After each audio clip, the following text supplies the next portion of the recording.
Hey guys, SoCal Val here. You are listening to the Hitting the Turnbuckle podcast.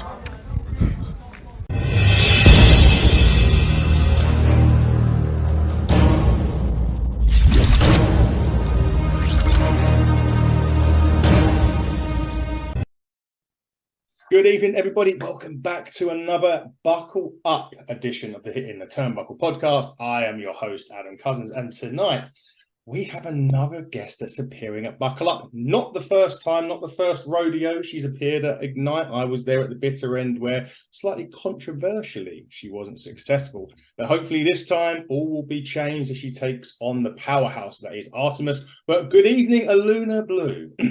Hello. How are you this evening? I am very well, thank you. Yes, how are you? I am good. I know you've been traveling here, there, and everywhere. So we appreciate your time this evening. So thank you for taking the opportunity to come and join at least me. We may be joined by one Andy in a little while, but just me for now. So obviously, like I said, it's not your first rodeo, Ignite. You have been a few times before, but I know there's fans coming that have not seen you before. So what can they expect from Aluna Blue? So hopefully they can expect a sassy baby face, but I definitely wear very snazzy wrestling gear. That you do. I can totally agree with that. Aluna, where did it all start for you? What was your motivation as well to get into wrestling?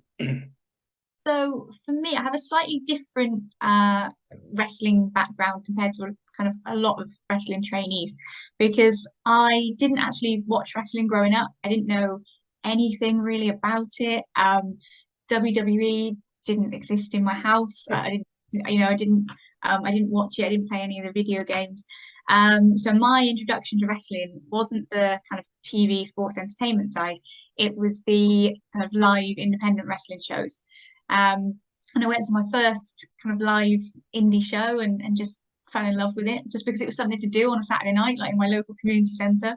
Never seen it before, didn't even really know what it was. Just went along because it was, something exciting and something new in the town that I live in. And I just fell in love instantly with the characters and the moves and the costumes, and like all the kids that just absolutely loved it, and they were booing and cheering, and I loved it, and that kind of started my wrestling training journey, if you like. And I applied to my local training school at the time, and I didn't tell my parents for like 6-8 weeks, I think, because I think they would have thought it was totally bonkers. And again, it wasn't something that was, watched or anything in our house. Yeah. And then my dad found my knee pads in my bedroom, and he was like, "You doing skateboarding or rollerblading?" And I was like, no. So obviously explained I was doing professional wrestling. And like my dad, bless him, most of the wrestlers who are on shows with me know that my dad comes to every single show. He's only missed a very small handful. My mum also comes to quite a few as well, but my dad is at every single one. And he's definitely an inspiration for me to keep going and keep doing it, because he loves it. And for me to see him in the crowd is always really special. Yeah, I can imagine that is. We are going to be joined by Andy. He sent me a text. I'm just updating my phone. So fabulous. he interviewed you. Here he is. Hello, Andy. Hey, hello. How is everyone? Sorry, I'm late. My signal. I'm downloading Zoom on my phone. It's yeah. How are you, darling? You okay? No worries. Yeah, I'm good. Thank you. You okay? Yeah, I'm all right. Thanks, mate. Yeah, so we were just talking. Aluna was saying that she never watched wrestling in her life before she started going to an independent show, and that's where the love of wrestling started. Oh, wow. Yeah. not this me and you watching the Warrior and Hogan and Andre and Undertaker. Going down the local community centre, watching the show and falling in love with it. That is a love story that you can never write. Exactly. There you go. Right there. There you go. Aluna Blue author coming up very soon. Yes. So it's a bit of a weird one, because obviously, generally when we talk to wrestlers, like, yeah, well, we based our style on so-and-so, and we based our character on so-and-so. How did you then base a character around you when you've not watched the product before? No, that makes sense. So I think for me, I'm very lucky now, because I train at the New Wave Wrestling School Yes. In South Wales. So I'm based in Cheltenham in Gloucestershire, but I train over in Newport. And a lot of my coaches now are the people that I used to watch as a fan when I first started watching wrestling. So Brendan White, Danny Jones, Wild Boar, Danny Luna, Nico Angelo, all the kind of South Wales gang that have, been all over the place. And for me to be able to train with them now, and they're my coaches is amazing. And I think being able to watch them and kind of get inspiration from them has been really, really helpful for me. Yeah, I can imagine. Well, we know some people down in Wales, don't we, Andy? Some wrestlers. We do. I'm hopefully we'll be down there for a wrestling carnage sometime this summer. Oh, amazing! Yeah, beers and beatdowns are our boys. We definitely love them. We do sponsor them, and yeah, we've had a lot of fun and games with them the year. We do enjoy that very much. Yes, it's hard, obviously, as I say, when you haven't grown up watching it. How do you then get a goal and aspiration now? Because obviously, say me and Andy, we could watch it all the time. We say, well, our goal would be go into here. But now there's so many flavors of chocolate, so to speak, in wrestling. Now, because it's not just predominantly when me and Andy growing up, it was WWE, WCW, they had ECW, and then for a big period, it was just WWE, and that was it. There was no other alternative. Now you've got the WWE, AEW, Impact Wrestling, NWA. What is now your goal and aspirations to get to as you move on up the years and get more experience? So I think for me, I'm very, very lucky at the moment. I work for lots of different promotions all over the country. So I get to work with lots of different wrestlers and lots of different promoters. And I think, to be honest, I just want to keep doing exactly that. I just want to keep, getting as many shows as I can, getting as many matches as I can, working with as many wrestlers as I can, just gaining experience and gaining sort of knowledge. And every match has got something different to bring and something you can learn from. So for me, it is literally to my goal is to keep wrestling as much as possible and keep learning as much as possible from as many different wrestlers as I can. So how hard's the travel aspect, Una? Because obviously we saw you at the Ignite show. I think the next day you were like in Bristol or something. I mean, how is that like? Obviously, it's not like the WWE, they're getting flowing around in jets, and I know you guys have to obviously pay for your own travel, pay for your accommodation. How is that a side of the wrestling business that we don't see? Because I follow you on social media and you're literally all over the country. Yes, so I was very lucky. I got to train in Germany last week at WXW, so I was out there, and then a week out. I work full time in the week, so then in kind of a normal job, and then to be able to travel around every weekend. I am one Saturday I could be at one end of the country, and on the Sunday I could be at the other end of the country. And obviously, as you know, wrestling shows tend to finish quite late-ish anyway. Once we've packed the ring down and said goodbye to everybody, you're on the road sort of 11, 10 at night. Sometimes I don't get back till the early hours of the morning, and then we go again the next day. But we love it, and I wouldn't have it any other way, really. Would you like to say the normal job? I can. Yeah, I'm an aerospace engineer. Yeah, that would be something you like to do. Funny enough, you said about colourful costumes. We just had a message from CJ Carter from Ignite. He's just posted the next event after Buckle Up. Lovely. Okay. Which is called Gold Rush. We can't go into that, and we can off air go into that in a bit more detail, but we can't go into it on here. Nope, that's fair enough. You are in a very blue outfit, like your character. Just talking about how you you like your colourful outfits, and you are very blue in that picture. Very blue. No pun intended to your name. But we'll break away slightly from us. I think Andy is frozen, so he's probably going to disappear. Oh, look at that. There he goes. There he goes. Now, I appreciate now, because I know you've not really watched wrestling a lot growing up. This may be a slightly difficult This is going to be awful. I'm so sorry in advance. It's okay. Now, I realise now. But so I'll give you a name of a wrestler, and you just tell me. Okay. So I'll try and make it. I won't say make it easy, but I'll try and keep it to wrestlers that are well known, perhaps. Yes, please. Sometimes I can go off. I'll go off and say someone else, and I know you may not know them. So Trish Stratus. Okay. Trish. I think for me, Trish Stratus, definitely like super girly. Yes, she certainly is. She's a bit more evil now. Yes, definitely now. But yeah. So Andy said apologies, signals playing up. So I think okay. Yeah, so that's fine. She's very she's very evil now. But going on to Trish Stratus, and I'll go move on to Becky Lynch. Okay, Becky Lynch is definitely the man. She's incredible. She is, and another one that will be over here. I can't wait. I'm taking my son for the first time. He's 8, never been. Oh, amazing. In his life.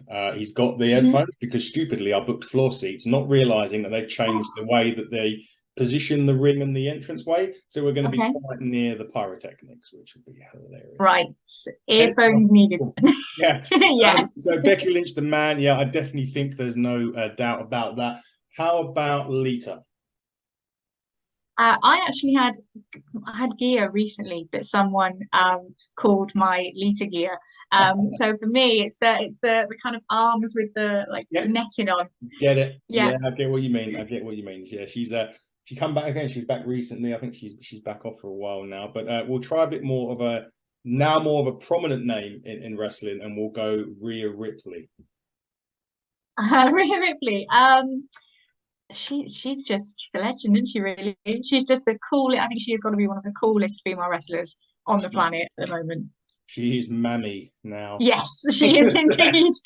She's very mammy indeed, for sure. We'll move on to the men's side of things now, and we'll say Roman Reigns. Roman Reigns. So I did start watching wrestling, like WWE wrestling, a few years ago. So when I first started watching wrestling, WWE wrestling, my first WrestleMania was the most recent version of Triple H versus Roman Reigns. Okay. So definitely for him, it would the words acknowledge me and ring a bell there. Yeah, definitely. So I think my son's going to look forward to it. He says he ain't looking forward to it, but he's not seeing him. But when he's we will be 100%. Let's make it interesting, and let's say Artemis as the final one of the list. Oh, we'll talk about her in detail in a minute, but we'll give you an Artemis as the next one. She is the Crimson Kill Shot, and she is absolutely killing it on the circuit at the moment. Belt collector would be what I'd say for Artemis. Every time I see a picture posted on socials of her, she's got a title in her hand. Yeah, definitely. I saw her for the first time I went to Jurassic Pro Wrestling a couple of weeks in Harwich, it's about an hour away from me. Yeah. First time I see her, and she was the woman in an all men's tag match, which was absolutely outstanding. What's your thoughts on that though, actually, Luna, when we get to like these intergender? Should it be something that's showcased, or do you think it should be left and parked and just have the women be the women and the men be the men? So I am very used to intergender wrestling. When I first started training, I was the only female at my training school. Okay. So I didn't really have a choice. But it's definitely quite common at training schools, where they're usually in fact, 10 out of 10 times there's going to be more male wrestlers than there are female wrestlers. Yeah.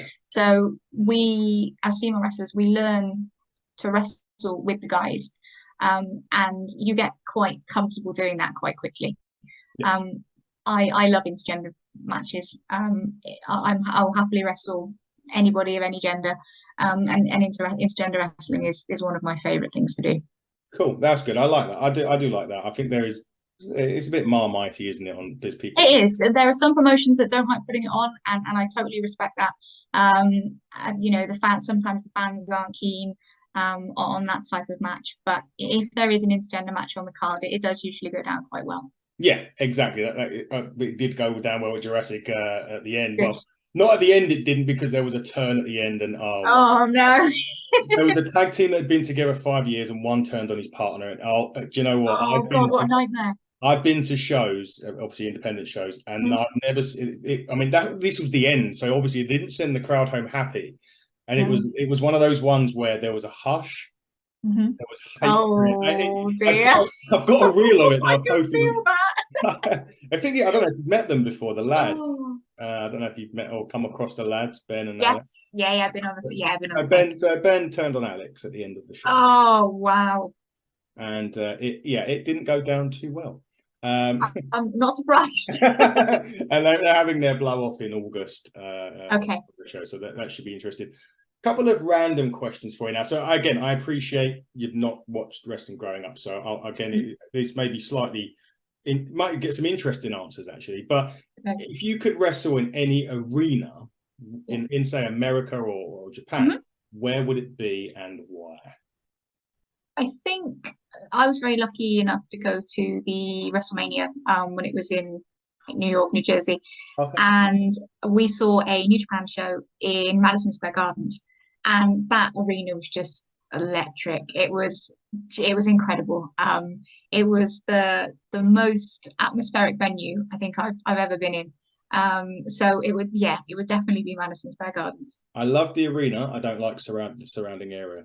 No, that's fair enough. I went to New York and I was fine everywhere. Yeah. Because obviously it's in that sort of train and bus thing. Yes. Yeah. And I walked out and I was like, okay, what's this? Yeah, let's go back in quite selfishly. But yeah, MSG, to be honest, that's pretty much that. There was that and there's the 3200 arena in Philly that gets quite mentioned, and obviously the Tokyo Dome in Japan gets mentioned a lot. So you're kind of on the line. So there you go. You're not good. Okay, good start. So this one is I suppose been an interesting one for you, but you get a call from, say, it doesn't really matter what promotion you get a call from. We're booking you in a match with 3 other people of your choosing. Who are they and why? Okay. So firstly, it would be my absolute favorite person to wrestle. We've wrestled a few times already, and that would be Chantal Jordan. I absolutely adore Chantal Jordan, and she's an incredible wrestler. So Chantal would be my number 1. I think for number 2, it's got to be someone who is like really, really character based, because I think wrestlers who've got either very clever characters or characters that they spent a lot of time working on are really, really interesting to watch. So I would love to have a match or be in a match with Charles Crowley.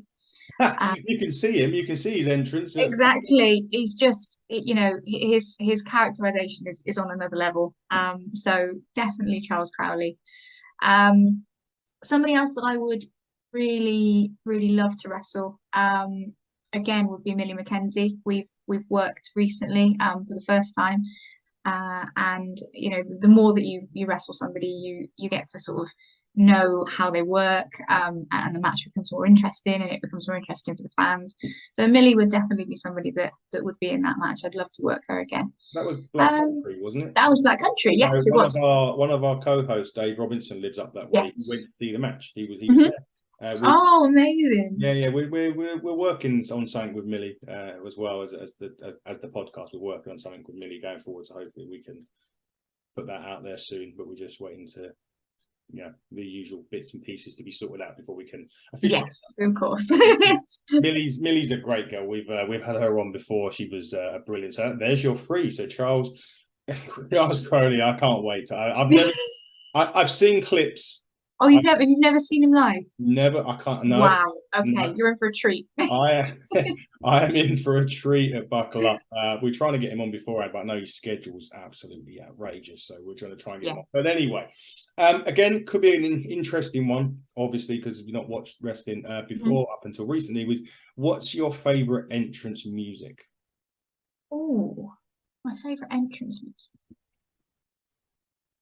I think my favorite entrance music, just because I remember watching, I think it was probably when he came to the UK to do one of the live shows, and again, when his entrance music played, the arena kind of went into slow motion, like everybody was just in awe of his entrance music, and that was Shinsuke Nakamura. Incredible entrance music. Gives me goosebumps every time I hear it. That is one, and obviously now we're in the generation where they sing the song. So Nakamura's song will probably definitely get sung this weekend. I would have thought, along with others. Now, there's two parts to this question. One was the entrance music, and the other one is the presentation. So you kind of hit that with Charles Crowley, but there is a different part. So what's your favorite wrestling presentation that you see as an entrance? So I think for me, there's only one answer to this, and that is the incredible Cara Noir. So I saw, he was one of the first wrestlers that I saw live. And that was at an attack show in the Frog and Fiddle in Cheltenham. And again, he was just someone that the whole presentation of his entrance just completely wowed everybody. And it's such a spectacle when you see it live. To watch it back from a match is incredible, but to see his walkout live it's amazing. We do wish him a speedy recovery. Of course, yes, we do indeed. My one, and this is again, it probably showing my age a little bit as well, is the Undertaker. Yeah, of course, yeah. And I remember we had Matt Cardona on the show, and he was saying it's all well when you sit out there and hear it, and the gong goes off and the and all that stuff.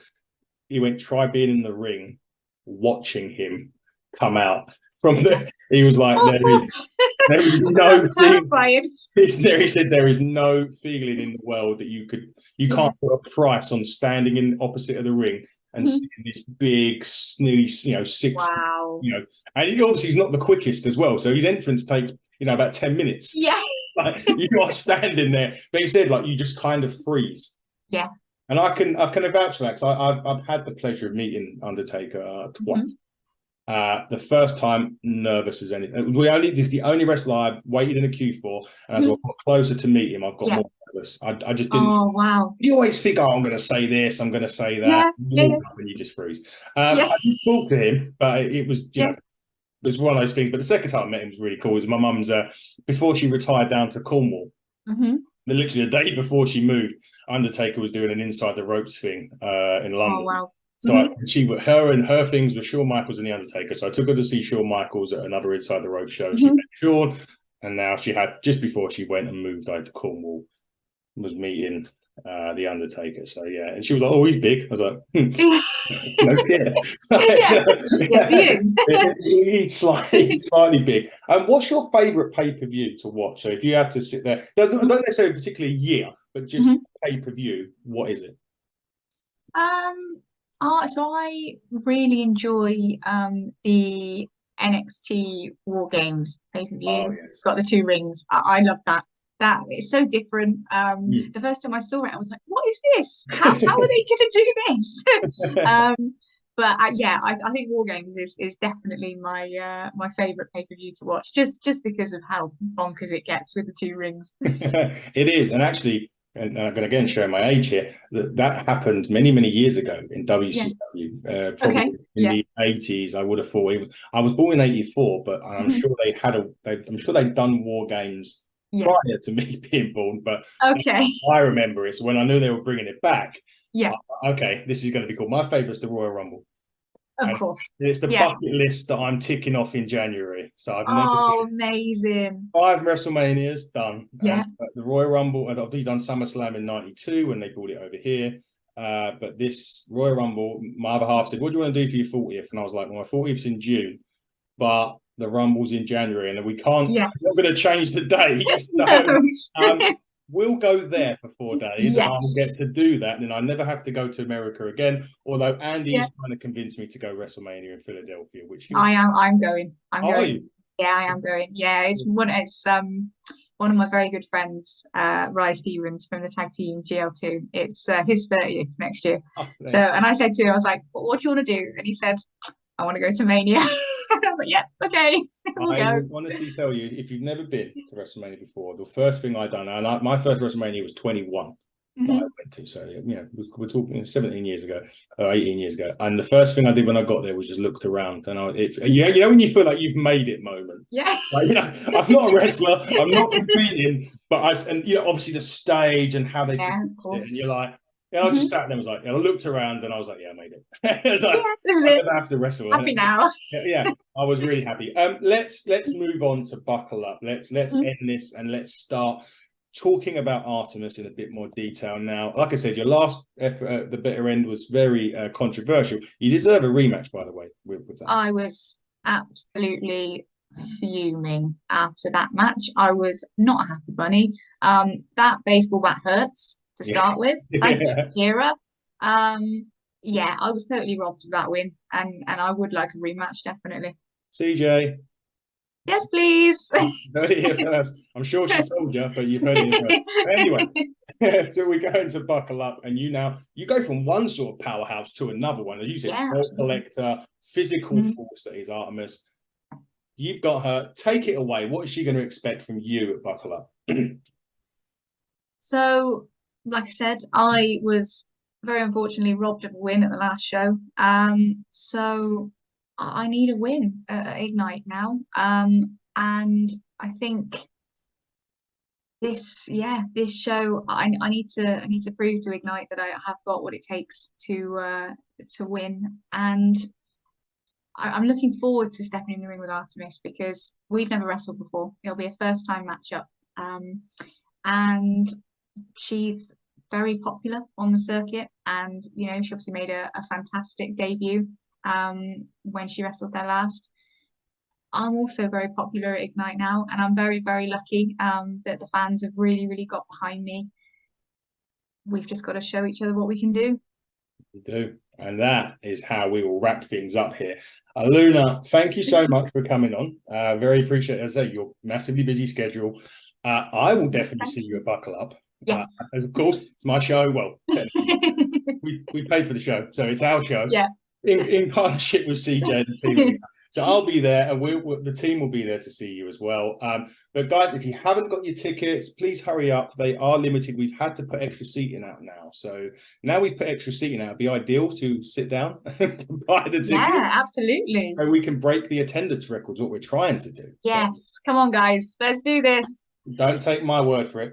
Take the Aluna Blue's word for it. Otherwise, if you're there and if you're not there, she'll beat you up next time. So there we go. That is a wrap for the Hitting the Turnbuckle podcast. That has been Aluna Blue. I have been Adam Cousins, and Andy very briefly come on and say hello. But he will see you as well on the 23rd of July. But until tomorrow when we're back, guys, buckle down, stay safe, and we'll see you soon.